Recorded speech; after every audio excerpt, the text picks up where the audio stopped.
Hello friends, कैसे हैं आप सब। आई होप आप सब सही होंगे और अच्छे से पढ़ाई कर रहे होंगे। ठीक है, हम लीनियर अलजेब्रा कर रहे थे और उसका हम बेसिस और डायमेंशन का टॉपिक चल रहा था। आज हम करने वाले हैं डायमेंशन ऑफ वेक्टर स्पेस। वैसे इसके बारे में पहले भी काफी इंट्रोडक्शन हो चुका है, डायमेंशन क्या होती है, कौन से सब वेक्टर स्पेस की क्या डायमेंशन होती है। बट आज हम एक कंप्लीट ओवरव्यू करने वाले हैं जो मेन टॉपिक्स है उनका। ठीक है, तो सबसे पहले डायमेंशन क्या होती है। डायमेंशन की डेफिनेशन होती है the number of elements in A basis is called dimension of vector space. पहले भी बताया चुका हूं ये बात मैं। जो हमारे बेसिस होता है, बेसिस क्या होता है, लीनियरली इंडिपेंडेंट और स्पैनिंग सेट। तो उस बेसिस में जितने एलिमेंट्स होते हैं वो हमारी वेक्टर स्पेस की डेफिनेशन होती है। ठीक है, मतलब वो हमारी डायमेंशन होती है वेक्टर स्पेस की। मेन नोट क्या है फिर, अगर हमारी number of elements, if number of elements finite है, is finite, known as finite dimension space.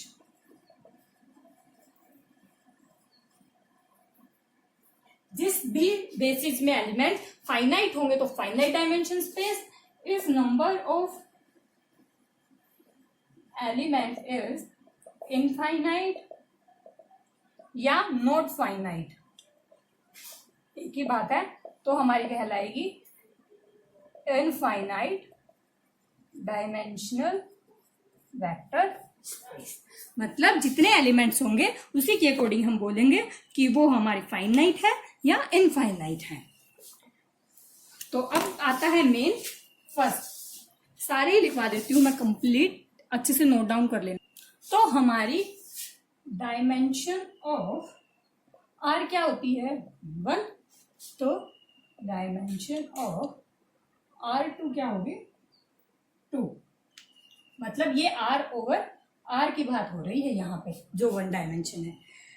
और इसके बेसिस क्या होंगे, क्यों होंगी 2, क्योंकि 1 0 एंड 0 1 ये हमारे बेसिस होंगे R2 के। इज बेसिस ऑफ, याद रखना ये इंपॉर्टेंट। सेकंड है डायमेंशन ऑफ आर एन। अगर आर की 1 है, R2 की 2 है, R3 की 3 होगी तो डायमेंशन आर एन की क्या हो जाएगी इन जनरल, एन। और यहां पर बेसिस क्या हो जाएंगे, एम तक, फिर 0 1 0 0 आगे लास्ट में जितने तक है वहां तक एन, ये बेसिस है। ठीक है, फिर है dimension of C over R, 2। क्यों होती है 2, इसका बेसिस होता है 1 और आयोटा। पहले बताया मैंने सी ओवर आर 2 होती है, बट सी ओवर सी हमारी 1 होती है। ठीक है, मतलब in general dimension of F over F is always 1। मतलब अगर दोनों फील्ड सेम है तो हमेशा 1 होगी। जैसे for example dimension of R over R1 C over C भी, अगर दोनों सेम है तो हमारी डायमेंशन 1 होती है। ठीक है, अब देखते हैं हम पोलिनोमियल फंक्शंस की डायमेंशन क्या। ये हमारे क्वेश्चंस को सोल्व करने में काफी यूज आएंगी। तो फिफ्थ क्या है, डायमेंशन ऑफ Pn, मतलब पोलिनोमियल फंक्शन की डायमेंशन होती है n+1, क्योंकि 1x x2 x3 xn is basis, इसका बेसिस होता है ये। अब है सिक्स्थ M2F। M2 मतलब 2 क्रॉस 2 की मैट्रिक्स की बात हो रही है, इसकी डायमेंशन होगी 4। क्यों होगी, बेसिस होता है ये।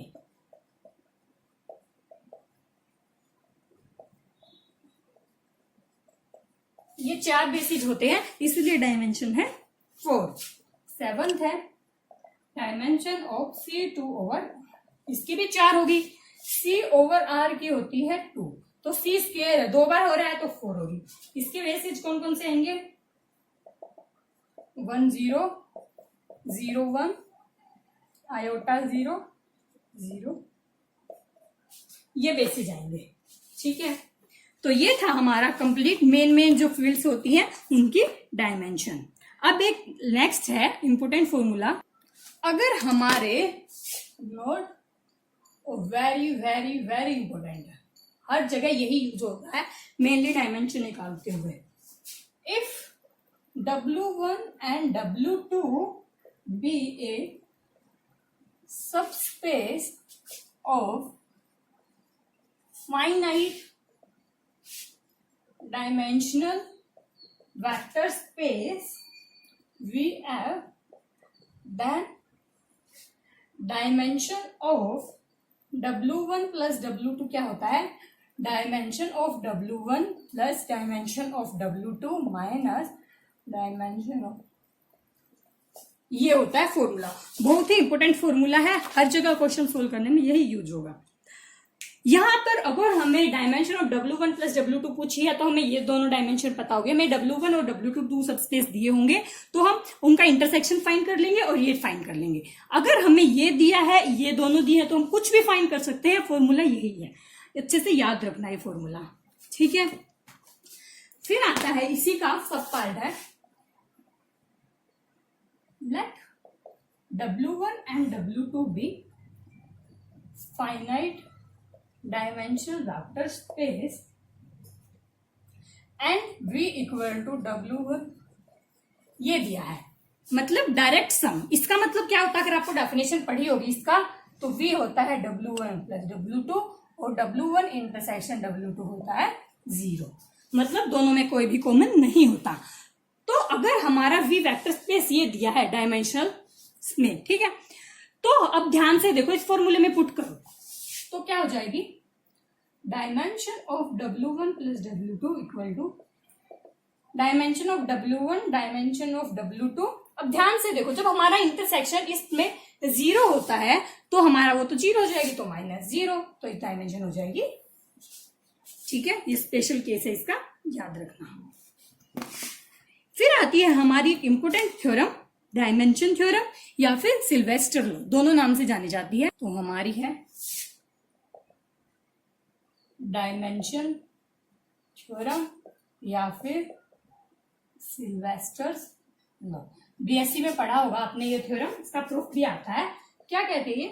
रैंक ऑफ कोई भी मैट्रिक्स है plus nullity equal to dimension of V. यहाँ पे वेक्टर स्पेस है तो उसकी जो रैंक होगी, अपने रैंक फाइंड करना सीखा होगा, मतलब जितने लीनियरली इंडिपेंडेंट वेक्टर्स होते हैं वो रैंक होती है, नलिटी जितने फ्री स्पेस होते हैं उन दोनों का एडिशन करके डायमेंशन ऑफ वी आती है।